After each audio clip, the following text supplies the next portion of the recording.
Good afternoon, everyone, and welcome to another live edition of Wellness Wednesday brought to you by Selma Air. You see the logo right there, Selma Air, www.selmaair.org is the website where you can learn more about our organization. Selma Air was founded in 1995. So we're celebrating this year 26 years of awesome service, dedicating our mission, our goals, everything we do to making sure that we are a part of ending the HIV transmission epidemic. And for those of you all who do not know, December 1st represents World AIDS Day. So, this is a very important day where we take out time to honor those who have gone on before us as a result of medical complications related to AIDS, and we also work to make sure that we celebrate the lives of those who are living with HIV. So we are delighted today to have an amazing asset to our medical community. I'm so excited to be sitting here talking to Dr. O. She is a one of the clinicians with the Rural Health Medical Program, and I want to give her space to introduce herself, tell us how we can access her for our care, ladies. Okay, so please, Dr. O, take it away and share with our viewers who you are and where you are, how we can get to you. Thank you so much for having me on this show. I am so excited to be here and be a part of this. My name is Sumio Yashiku. They call me Dr. O. That's like the short version of my weird name, but that's totally fine. I am a physician at the Rural Health Medical Program, and I am in the Selma Clinic, as well as sometimes I go to Marion Clinic, Demopolis, and Camden clinics. But I'm predominant, mostly, mainly in the Selma Clinic. I am a family medicine and women's health specialist. I love women, and I love my specialty is in women's health, and I love everything that has to do with women's health. And I am most excited about today being on the show to help promote awareness about HIV/AIDS, because part of women's health is reproductive health. And from what we all know about HIV and AIDS, it is from primarily a reproductive sexually transmitted disease. So I'm here, and we offer services for screening, for testing in our facility at our Selma, Dallas County Clinic. It is a primary care center. So you're welcome to come aboard anytime, Monday to Fridays, and ask for Dr. O to get treated and tested for anything relating to women's health, not just STDs, but everything else. And we're here Mondays to Fridays at the Selma Dallas County Clinic, and that's on the Selma Avenue. So yeah, I'm glad to be here and to be on board in this World AIDS Day. Well, I am so delighted that you have taken time out of your busy day to share with us some things about HIV. You are an extraordinary asset to our community. And I just want to say, Dr. O, that our board president, Selma Air's board president, Mrs. Linda Blackman Lowry, says hello. And yes! Miss Larry! She Oh literally, she's sitting my in here with me, but she won't come on camera. She says, "Thank you, thank you, thank you so God. much for Oh, staying in Selma." And yeah. I totally agree with her. Like, thank you so much for choosing our community. I love Selma. I love the people of Selma. Absolutely no regrets staying back in Selma. Wonderful. So, Selma, we have Dr. O in the building. Listen, go see her. She is amazing. Okay. So now we introed the show talking about the fact that this is today, December 1st, is World AIDS Day. Love you, Miss Lowry. Love you, Dr. Hi, Miss Larry. So good to hear from you. But we actually just had a World AIDS Day program. So we are celebratory in that again we did honor the lives of those who have gone on before us because of HIV AIDS.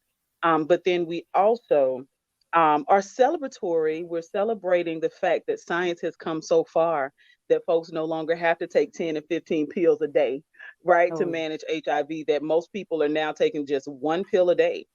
to manage HIV, and that there are so many options, not just condoms, but PrEP and Mm-hmm. other Mm-hmm. ways outside of abstinence, right?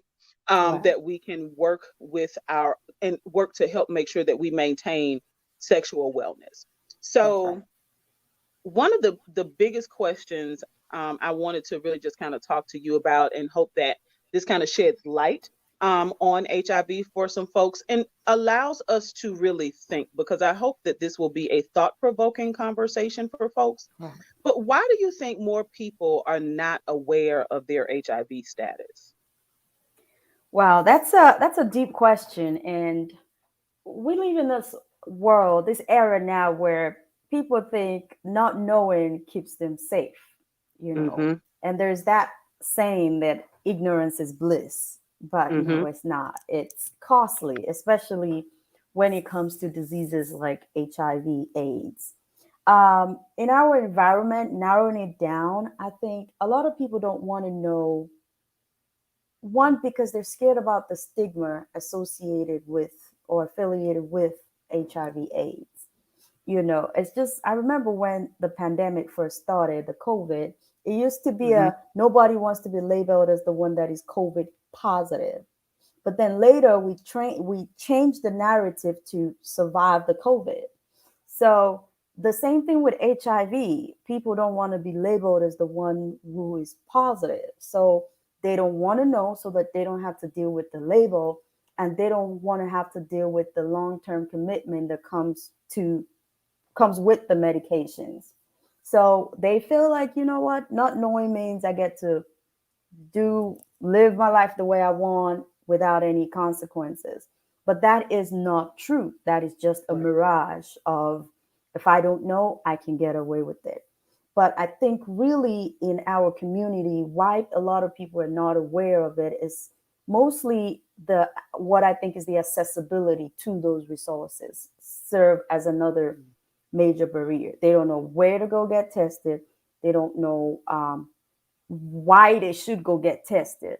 They don't know the occasion or the event of being tested. And then I think it's the where and how and what's it going to cost me, and then what happens after.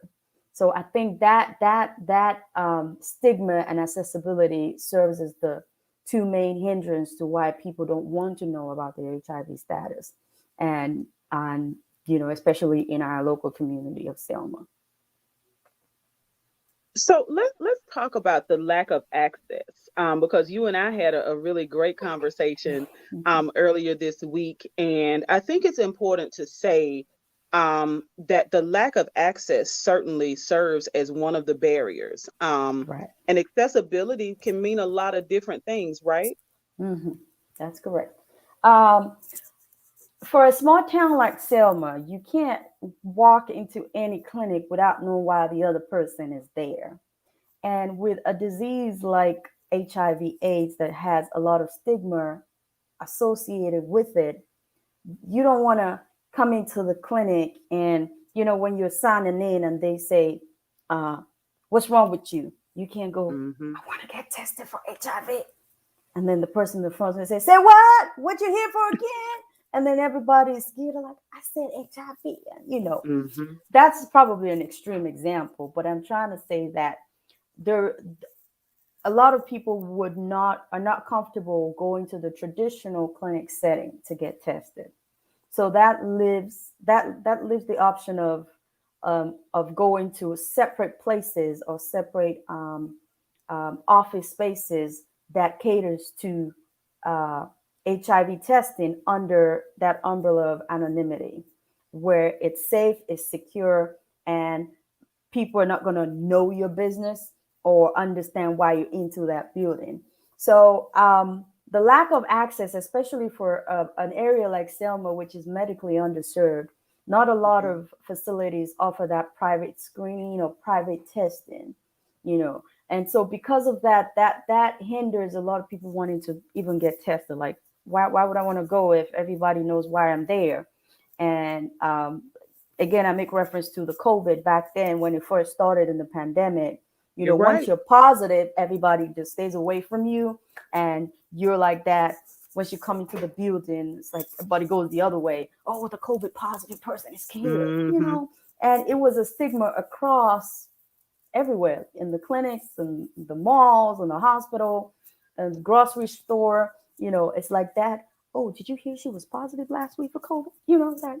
So Mm-hmm. imagine if a virus like COVID had so much stigma attached to it. How much more HIV that has been around much longer about for it. So that would really the problem with not having this access to it is that if they don't know and they don't get detected early and they don't get treatment early, it leads to complications of HIV AIDS, which Mm-hmm. affects the overall quality of life. I think at the end of the day, the tool to which to measure it is the quality of life, which is where a lot of that treatment and managing and living with that condition comes into play because it affects your quality of life. We've had people that have lived with HIV for years, Yes. 20, 30, 40, 50, and it's measured in quality of life, which is the reason why we're getting people tested and treated or Right. even put them on pre-exposure prophylaxis because we want Yes. you to have as the best quality of life as you can without feeling hindered or restricted in doing what you have to do. And a lot of this comparison is also made with even other chronic conditions, hypertension, diabetes. These are chronic conditions that you live with for the rest of your life, and you're Right. probably on medication for the rest of your life. So I know it's a very bogus comparison, but the point is hypertension, diabetes are chronic diseases, which for Mm-hmm. some reason we're okay with taking medications for, but they also pose very bad complications to the body. Affects your Absolutely. kidneys, your heart, stroke, loss of legs, feelings in your leg, blindness. These chronic conditions have a lot of complications to it. And so we're quick to want to take treatment for it, and we are okay with the thought of being on medication for it for the rest of our life. So applying that concept to conditions like HIV, AIDS, particularly HIV, being diagnosed with the virus just means it's a chronic condition that you're going to live with for the rest of your life.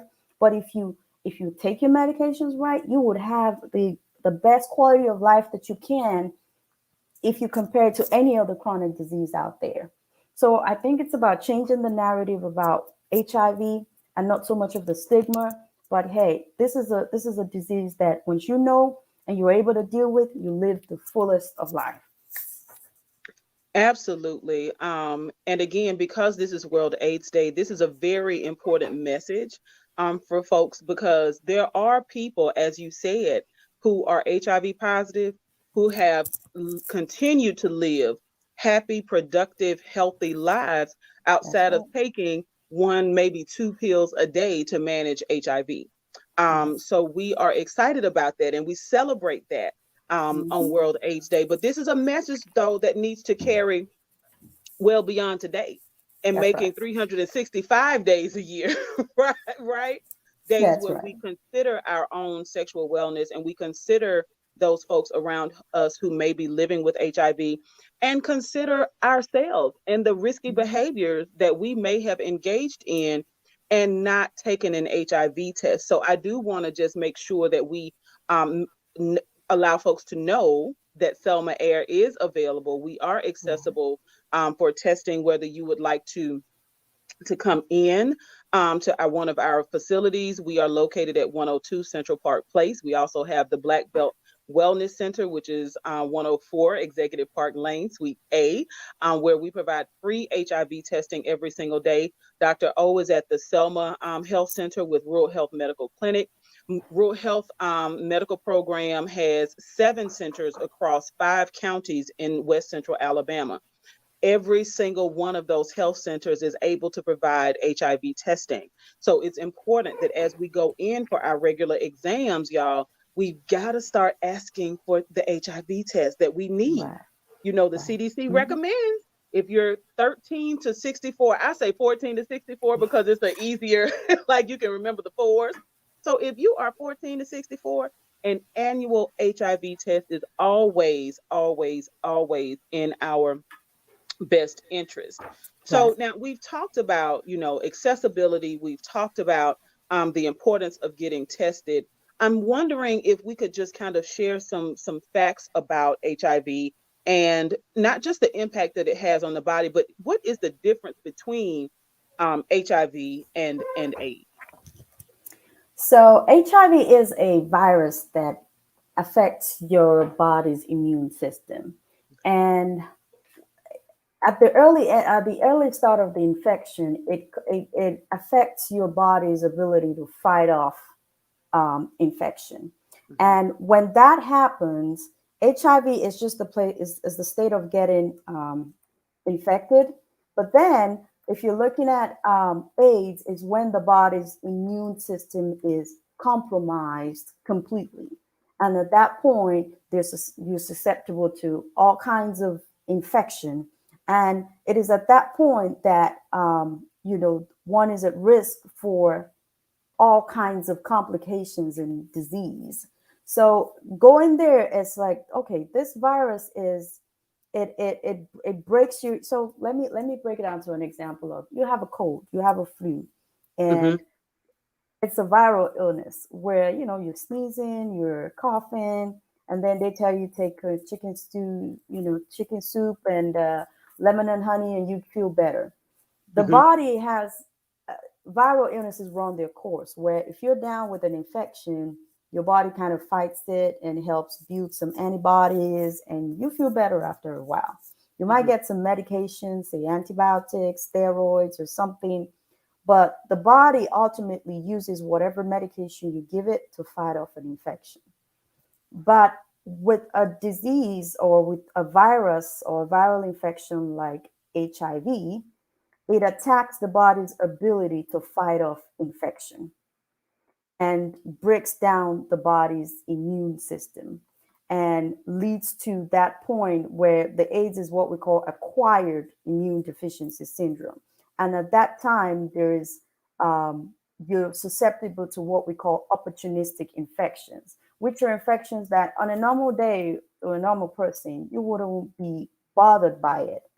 But then because of the fact that the body can't fight it off, then you're predisposed to things. Things like, so a classic example is like a yeast infection.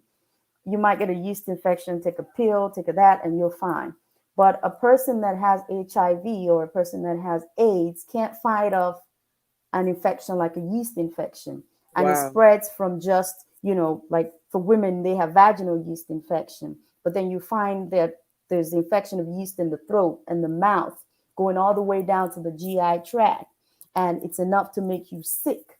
And this is a fungal infection. So a lot of infections that we fight off without thinking twice about it, when the immune system is compromised, then it becomes a challenge. And at that point, it's like, regardless of the amount of antibiotics, antiviral, antifungal, everything you're throwing at it, the body can't make use of it and fight it back because it's down, it's shut down. So that's why the focus is on preventing the body from getting to that point where it can't fight off infection, which is why once the diagnosis of HIV is made, the medications are there to keep the virus from replicating, to keep the virus from affecting all parts of the body to the point where the body cannot function at baseline. These medications help keep the level of the virus low, that it doesn't interfere with the other functioning of the body, and you still able to fight off a cold like you would if you didn't even have HIV. So that is really the goal of it. It's not an immediate it's like a silent killer. You don't It won't show symptoms until it's gotten to the end stage. I had a patient the other day and he came and said, I got a headache. I think I have HIV. I'm like, no, you don't. You're not just going to have a headache because it's HIV. And he was like, yeah, yeah, yeah. I think that's what's it. And I was like, okay, can we get to the real matter here? I don't think it's the headache that is making you think you have HIV. Let's talk about the other things. And then we got down to it. But it's not going to start off as something as simple as a headache. It could if it's severe infection, but I'm saying that a lot of it progresses over time, It actually starts as a simple flu-like illness, and then it progresses into other things where it affects your blood levels. You start to you just unexplained illnesses and things like that. So I think that's something where those are key things with HIV that we need to address. But one thing about HIV is, which is something that I'm passionate about, is promoting pre-exposure prophylaxis. We call it PrEP, because in primary care, prevention is better than cure. And not that we can't treat, but it's easier to we focus our emphasis is on prevention, especially when we help screen and we assess risk factors. Like, there's the average risk factor for everybody, where we expect that at least once in your lifetime get tested for HIV between the ages of 15 and 65. But then once you're at an increased risk factor, especially young adults and adolescents, they're I will, that life that span is like, we all feel invisible at that time. Like, we feel like nothing can happen to me. I'm living my best life now. Just live life. What's that thing they say? You only live once and all that stuff. While you're allowed to do that, you also have to consider the consequences after. So when you're within a certain age group, age bracket, especially, from that young 15 to about 35ish, that's like the prime of sexual excitement or experience for average folks.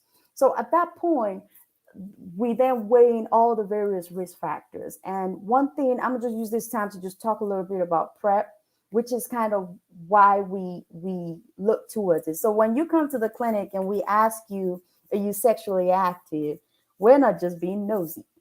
We're just trying to look at your risk factors to figure out what are the things that would increase your chances of getting HIV.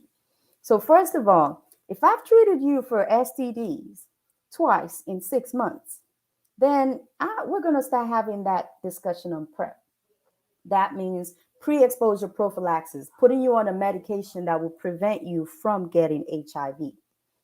If you have more than one sexual partner, where you're changing them about every 3 months, because everybody claims to be with one sexual partner. I mean, you are with one, but you're with one every 3 months, so that kind of constitutes multiple, so that counts. Now there's a special population of people that there's more attention to. It doesn't mean they're the only group affected, and that is the gay, bisexual, transgender community. There's an increased rate in that group, but doesn't mean they're the only people affected.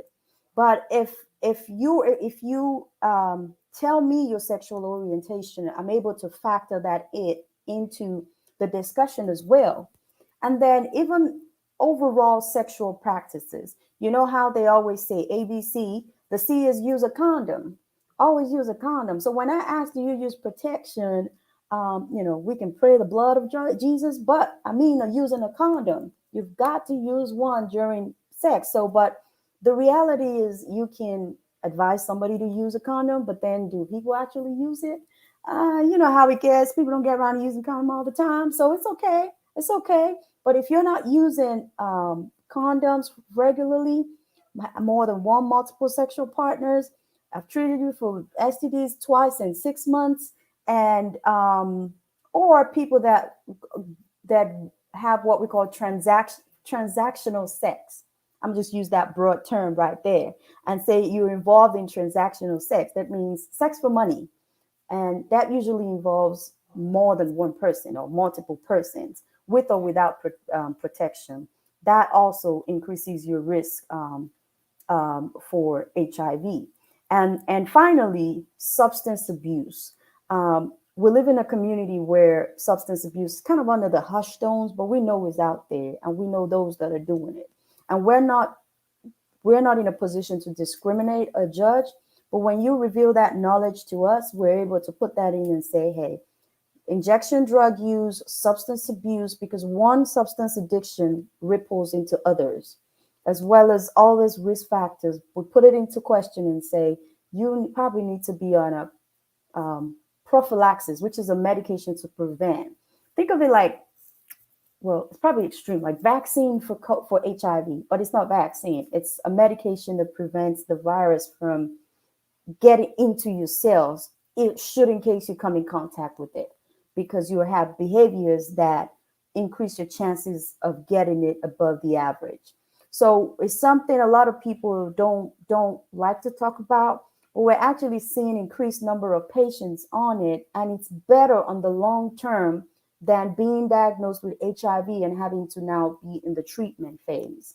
So on both sides of the fence, we can give medications to prevent you from getting HIV. But even if you do have HIV, we have medications that help maintain your a good quality of life.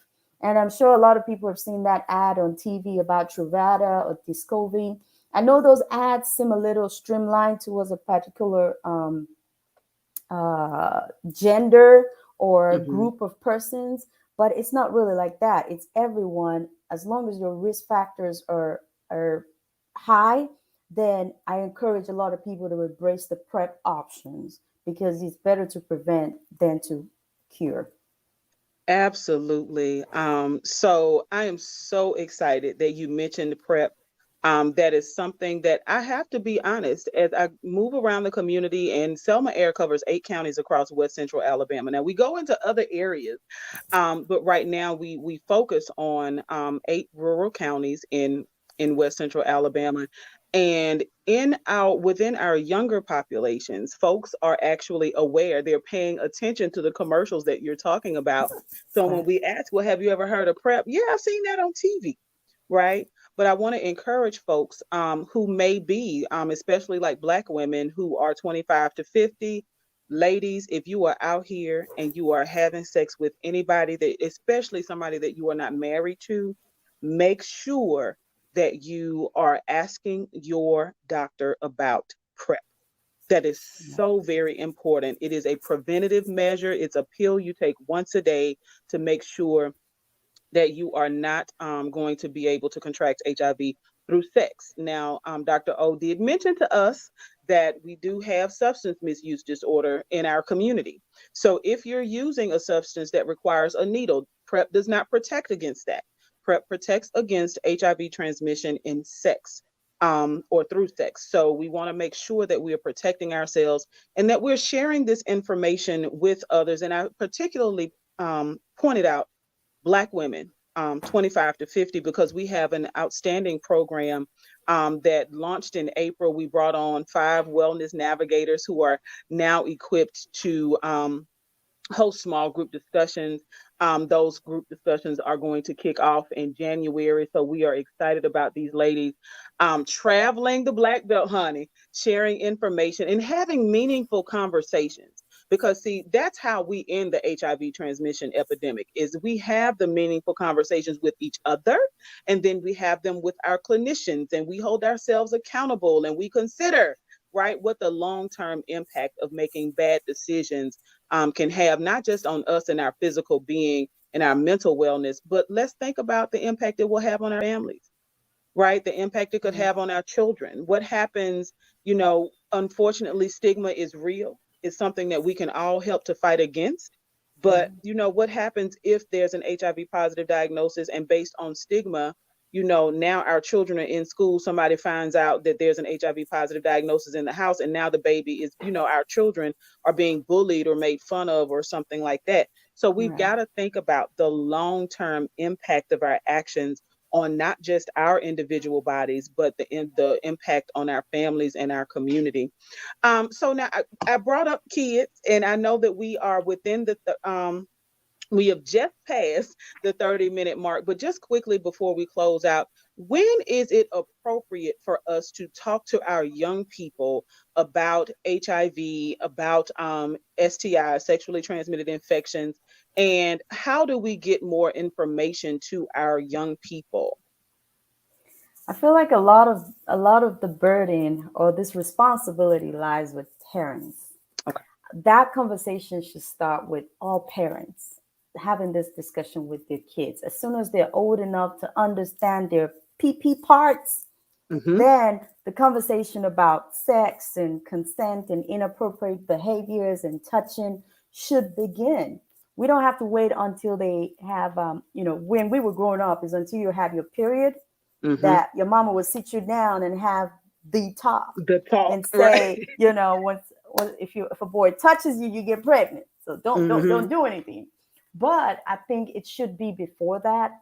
Um, Kids, as soon as they're old enough to start interacting with the opposite sex or even with groups, they need to start being aware of the reality of their reproductive system.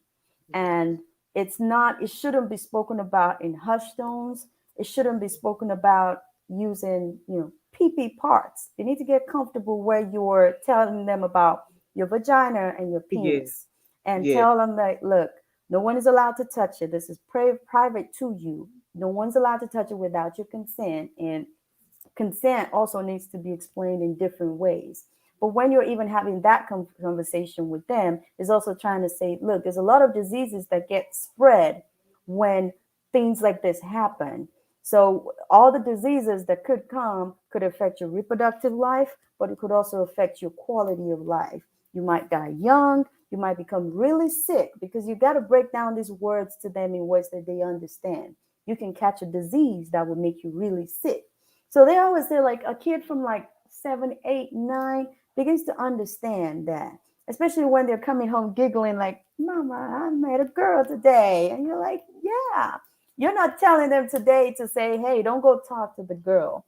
But I think a lot of us worry that if our kids know, they would want to explore.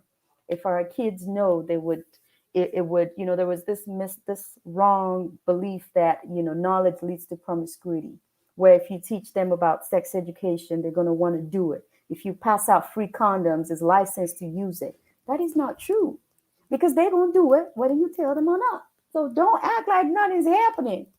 you know don't do that. And when I have patients in the room, like young kids, if they come with their parents, at the end of the session, I like, "Mama, do you mind stepping out a second? I just need to talk to you real quick." Mm-hmm. Give them some privacy and just be like, "So is there anything else you want to tell me? Mama's not here. It stays between us." Because we parents, we try to, have that assumption of my child is a saint. And It's a baby. Look. and we just ask, "Mama, what age did you have this baby again?" So my point precisely. So all of that is to say that these things need to come into the conversation at an early age. And that's why I'm an advocate for sex education. I know there's a lot of laws and rules regarding schools and teaching them in schools and public gathering. I'm aware of the state of Alabama, but I still feel like the laws. I feel like the knowledge about sex education is meant to enlighten. Because when you have that information about what it means to have safe sex, what are the parameters of safe sex, why is this safety important? And it's Yeah. because you're preventing against these diseases that would affect your quality of life later down the line. So Absolutely. having that knowledge of it, it's not saying we're teaching you how to have sex, but how to have it in a safe way, and being Yeah. aware of the consequences and complications of not making the right decision or not taking the right precautions. Because it's like, well, I didn't know how was I supposed to get a condom. I can't even go buy a condom in the store, you know. But all of that is when you bring that information and you bring the resource, because it's two-sided. One is to the knowledge of it, the information. The other is the resource of, okay, how can I have safe sex? What am I preventing? Not just pregnancy. It's not Right. even about unintentional pregnancy. It's about prevention of a disease that will and can affect your quality of life down the line. Because all the actions that happen in adolescence and young adulthood has that lifetime consequences that, we don't think about. It's just like when they tell us to save. Nobody likes to save. Who likes to save? I want to spend. I just got my check. Cha-ching. I need to buy me some new shoes. Nobody likes to save. But the concept of saving is down the line, so that, I don't know, you get into an accident, you break your leg or something, you have Right. something to live off on, you lose your job. So the same thing with knowledge about, safe sex, sex education, STDs, HIV. Having all of these knowledge gives you puts you in that position to make informed choices, informed decisions regarding your life, your sexual health in particular, and then hopefully prevent regrettable consequences later down the line. Well, I am just so glad. I just cannot express it enough that we have you as such a willing vessel in our community, helping us to be well. And I am so grateful that you have honored us by taking time out of your busy, busy schedule because it is a clinic day, right? Oh yeah, it is. It is a very busy clinic day, but Yeah. I love this platform because like you said, I'm passionate about women's health. I'm passionate about teen health. I'm passionate about Yeah. sexual education. I can talk about it and be like, oh cool. And then many people be like, why you talking about? You can't talk about like, no, yes I can. We're supposed to. I said this is Right. the only place you can talk about it without getting sued. So yeah, I'm gonna Okay. talk to you about it. So I am so appreciative, and Selma Air stands with you in solidarity in helping to share this information. Yes, it is. There is a tightrope that has to be walked when it comes to sharing information about safer sexual behaviors and facts around HIV. But we walk that tightrope very well, and we are excited about all of the partnerships that we have with our school districts across the Black Belt. So if you are a teacher, if you are a parent, if you are a community member who knows that there's a population, even if it's at your home, you have a group of young ladies who need to have a meaningful conversation about HIV. If you have a classroom full of young people who need to have a meaningful conversation about HIV, contact us here at Selma Air. You can log on to our website. That is selmaair.org to learn more about what we do. You can always reach out to us here at our office at 334 872 6795. You can call us, reach out, y'all. We have the information and we will come to you, right? And that's the great thing. Even Rural Health Medical Program has a Yes. mobile health unit, right? That will come to your community. So we're Yep. super excited to be on the ground. Our organizations partner all the time, whether it's COVID or HIV or all sorts of other stuff. We get on the ground together to make sure that the community has what it needs in order to help us all be well. So until next Wednesday at 12 noon, right here on the Selma Air Facebook page, y'all tell a friend to tell a friend that we sit back, relax, and talk facts on Wellness Wednesday, every single Wednesday 12 noon Central Standard Time, Selma Air Facebook page. And this particular episode, we will also feature on our website in just a short. So again, thank you, Dr. O, for joining Thank us. you. Thank you for And having until me. absolutely, anytime you are more than welcome to join us on this platform and any other. So until next Wednesday, y'all, be well.